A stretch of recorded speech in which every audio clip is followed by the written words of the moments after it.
So we got one GMC that won't start, a Chevy here that's gonna try to boost it, and it's literally so cold out that Billy's friggin' jumper cables here are turning into pieces. So I guess we're not using those either.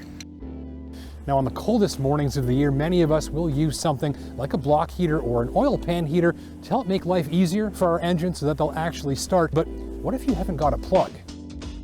Maybe you live or work or park somewhere where you just can't plug your car in. Then what? What else can you do to help make sure your engine starts, even if it's been sitting in the park and fly for a week at 30 below?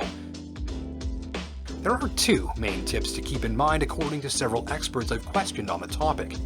And the first of those is, not surprisingly, to make absolutely sure your battery is healthy, swapping out a weak or dying old battery without hesitation for a new one before it gets killed by the cold weather on the first cold snap of the year. The technician can quickly scan your car's battery to see how healthy it is, and if it's not, then you should have it replaced. Remember too that your battery may feel just fine from the driver's seat even if it's not in tip-top shape, and that same battery might just surprise you and fail on the first cold morning that you need it. In a nutshell, have your battery tested and replace it at the first sign of trouble, ideally before the cold sets in.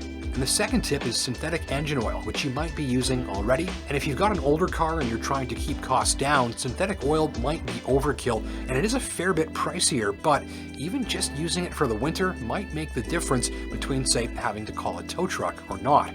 Synthetic oil is easier to pump when it's very cold, which means your engine is easier to get moving, which means less draw on the battery to get things fired up. So, put another way, the synthetic engine oil gives a helping hand to that fresh and healthy battery. And that, say the experts, is about your best means of making sure your car starts in the cold, even if you don't plug it in. A final note, block heaters are maybe not even as popular as they used to be because of things like the more widespread use of synthetic oil nowadays in newer cars, and also advances in engine electronics, which have a lot to do with getting your ride fired up at, say, 35 below.